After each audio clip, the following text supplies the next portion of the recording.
शिवकाली संवाद चैनल पर आप सभी का स्वागत है। जय माता दी सभी को। आज हम चर्चा करेंगे कि कैसे पहचानें कि माँ काली आपसे क्रोधित हैं। इससे पहले कि हम चर्चा को आगे बढ़ाएं, आपसे निवेदन है कि मेरे चैनल को सब्सक्राइब करें, वीडियोस को लाइक करें, कमेंट्स ज़रूर करें। मेरे दूसरे चैनल शिव शक्ति दरबार दीवानी माँ वैष्णो की पर भी विज़िट करें।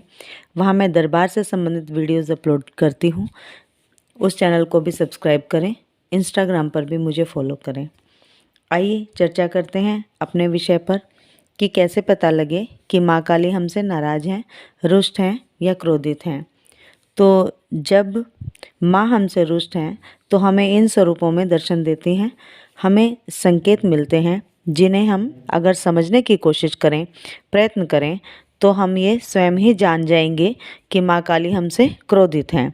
आज हम ऐसे ही कुछ स्वरूपों के बारे में चर्चा करेंगे, क्योंकि ये संकेत स्वयं माँ काली ही हमें देती हैं। माँ जब हमसे रुष्ट होती हैं या फिर प्रसन्न होती हैं तो वो हमें विभिन्न प्रकार के संकेतों के माध्यम से हमें समझाने की, बताने की कोशिश करती हैं। वो जाहिर करती हैं अपनी प्रसन्नता या फिर रुष्टता इन संकेतों के माध्यम से।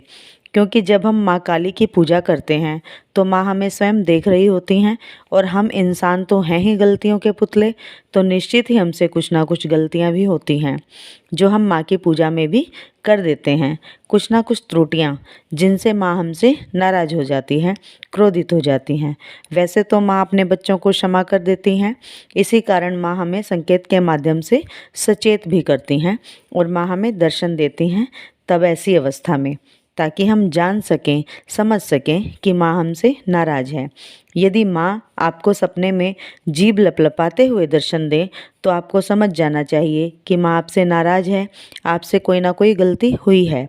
ऐसे में आपको माँ के सामने संपूर्ण समर्पण करके नतमस्तक हो जाना चाहिए, माँ से क्षमा प्रार्थना करनी चाहिए जाने अनजाने में हुई त्रुटियों के कारण। माँ अवश्य ही आपको अभय दान देंगी, क्योंकि वो माँ हैं, करुणामयी हैं। अगर आपको माँ दशभुजा रूप में दर्शन देती हैं तो आपको निश्चित ही माँ से क्षमा प्रार्थना करनी चाहिए, क्योंकि दशभुजा रूप माँ दुष्टों के संहार के लिए धारण करती हैं, और चतुर्भुजा रूप माँ का सौम्य रूप माना जाता है, जिसमें माँ काली अपने बच्चों को अभय दान देती हैं, आशीर्वाद देती हैं। तो ध्यान रखें, यदि दशभुजा स्वरूप से आपको दर्शन हो रहे हैं तो आपको सोचने समझने की, अपनी गलतियों को टटोलने की आवश्यकता है। ऐसे समय में शरणागति हो जाइए माँ की। यदि माँ आपको स्वप्न में ठठाकर हंसते हुए दर्शन देती हैं, यदि माँ जोर जोर से हंसते हुए दिख रही हैं, जैसे रणभूमि में दुष्टों का संहार करके माँ प्रसन्न होती हैं, हा हा करके हंसती हैं, ऐसे स्वरूप में आपको दर्शन हुए हैं तो अवश्य ही आपसे कोई गलती हुई है जिसका आपको भान नहीं है, ज्ञान नहीं है। आपको माँ से क्षमा याचना करनी चाहिए। ऐसी अवस्था में माँ क्रोध अवस्था में स्वप्न में दिखती हैं तो माँ आपको क्रोध कर रही हैं, माँ का चेहरा क्रोध से लाल है, आंखें क्रोध से लाल हैं, ये भी माँ के रुष्ट होने का ही प्रतीक है। यदि आप स्वप्न में देखें कि माँ ने आपकी छाती पर पैर रखा है तो ये भी माँ के क्रोधित अवस्था का ही प्रतीक है। माँ यदि रक्तपान करते हुए आपको दिखें तब ऐसा समझना चाहिए कि माँ आपसे रुष्ट हैं, क्रोधित हैं, क्योंकि माँ ने रणभूमि में दुष्टों का संहार करके उनके रक्त से अपनी प्यास बुझाई थी। यदि माँ क्रोध में किलकारी लगा रही हैं, स्वप्न में आप ऐसा देखते हैं, तो भी माँ आपसे रुष्ट हैं।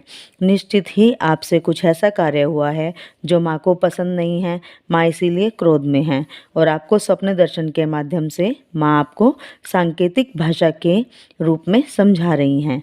यदि इस प्रकार के स्वप्न आपको दिख रहे हैं तो ऐसी अवस्था में आपको माँ से क्षमा याचना करनी चाहिए। माँ काली के किसी सिद्ध मंदिर में माँ के दर्शन के लिए जाना चाहिए। माँ के लिए श्रद्धानुसार भोग प्रसाद लेकर, फल फूल भेंट लेकर माँ के मंदिर में जाएं और माँ से जाने अनजाने में हुई भूल की, अपने अपराधों की क्षमा याचना करें। माँ जितनी जल्दी क्रोधित होती हैं उतनी ही जल्दी मान भी जाती हैं। आवश्यकता है तो बस भाव से माँ को मनाने की। तो ये थी आज की महत्वपूर्ण जानकारी। आशा करती हूँ कि आपको पसंद आई होगी। अगर पसंद आई है तो वीडियो को लाइक करें, कमेंट्स में जय माता दी ज़रूर लिखें। जय माता दी सभी को। जय शिव शक्ति, जय महाकाल, जय महाकाल।